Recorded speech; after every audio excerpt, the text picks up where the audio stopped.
grind. It was just great to be back in basketball again. They could have played this game in a rec gym, and I would have been happy doing that. We was away from basketball, and I didn't know what to do with myself because I wasn't connected to my kids the way I would like to be with them academically, just supporting them emotionally. But I think the key to this whole thing, we stay connected virtually. I created a virtual athletic department platform, and we stay connected virtually. Twice a week we talk how school going, just to stay connected. And I think that carried over into the season because we didn't get away from each other. Stay connected the whole time we were off. And came in this season, put that work in, and here we are now. Coach, it's worth the wait? Yes, it was. Yes, it was. But I didn't think I was going to make it. I thought I was going to commit myself to a hospital because I was that bad off. I missed it that bad. And then all I've known is basketball since I was 10 years old. And then to have it just snatched away, I was screwed up, man. I was screwed up. I watched so many DVDs and YouTube. The TV don't work no more. Because I would just watch them, just to stay connected, but it was worth the wait. Trey, talk a little bit about the challenge of beating a really, really good team 3 times, and what was the key to that? That was hard. Coach Dale always had his kids ready to go. They're gonna play hard. They're gonna stick to the script. They're gonna be competitive. I think the key was we stuck to what we do, and they couldn't take us away from what we do. And that was the key. We stayed resilient. We dealt with adversity. We dealt some ups and downs. And that's how I train these young men to be men to deal with challenges and adversity. And lucky enough, you can teach that life skill on the court. You saw today with some verses out there. Sometimes we're looking good, we just kept grinding it out, kept pushing and pushing, and that was just the key. Hey, Coach, you guys had a slow start to the game. Only had 6 points in the first quarter. But that second quarter, y'all rattled off 19. Third, y'all also won that quarter as well. So just talk about what was the difference in that second and third quarter that got things going for you guys. Defense. I will tell you guys, if we do anything right, we have to play defense. Because you're going to have some poor offensive possessions. It's going to happen.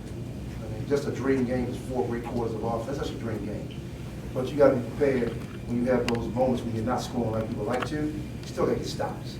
You can see we stayed resilient on defense. Even when they scored, they had to work for those shots. They weren't just getting easy shots. They worked for their shots. And then once the defense got us going, you got our offense going. Yeah, Quentin, can you talk a little bit about that as well, just getting on track and what that feeling was like when you guys found your groove? Yeah, defense. Coach always tells us this. If anything we're going to do right on the court, just play defense first, and our offense come. So we just all just play defense. It was a slow start. We had to catch the feeling, get them to recognize what they're doing. Second half, we made some changes, start stopping.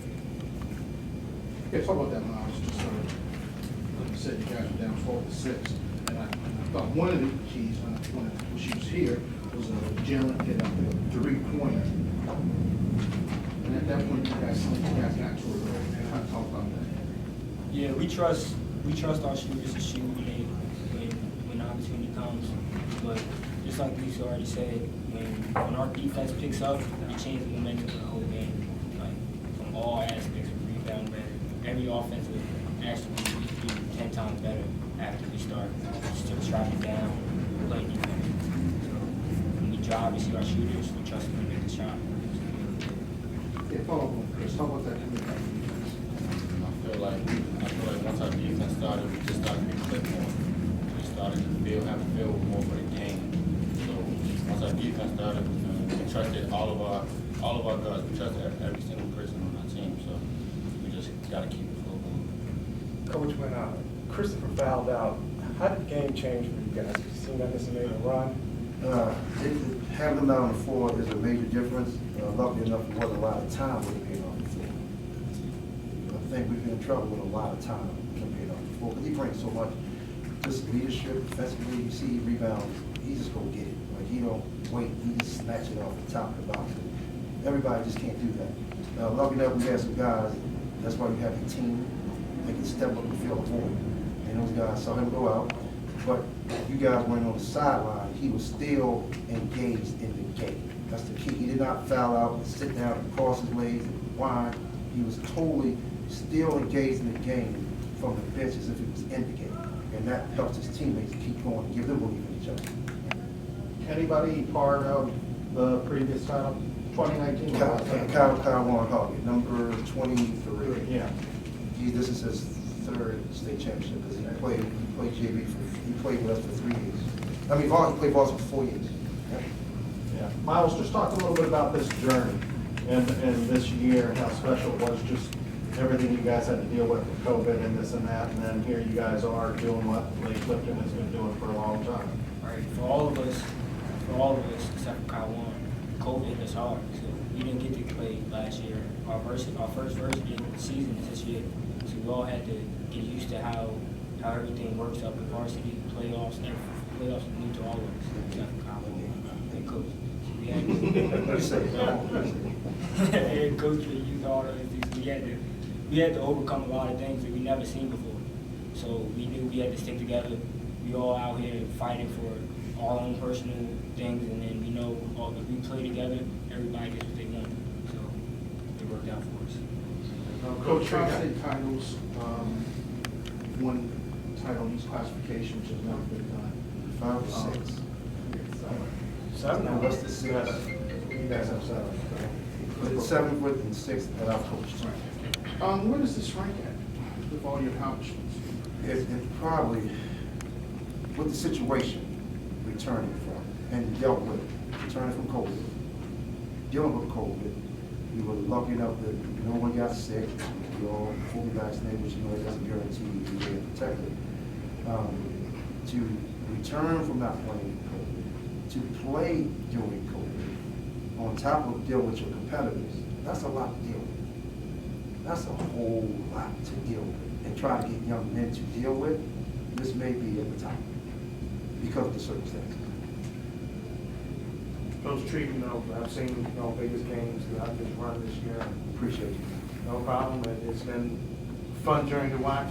Looking at Edmondson on the other side, Baltimore City final, something we haven't seen here with the reseed and everything. Could have happened in 2020, but we didn't get to see it. How did that feel for you to know seeing Coach Dance on the other side? It felt unusual. I have a lot of respect for Coach Daniel. One, he can get his players right. You can see how we greet each other and things like that. We're competitors with respect. That's what we're competitive with respect. I'll be honest with you, I prefer not to play them again. I'll be honest with you.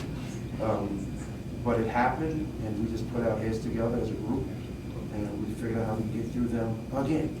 And we were fortunate to do it again too. Last question.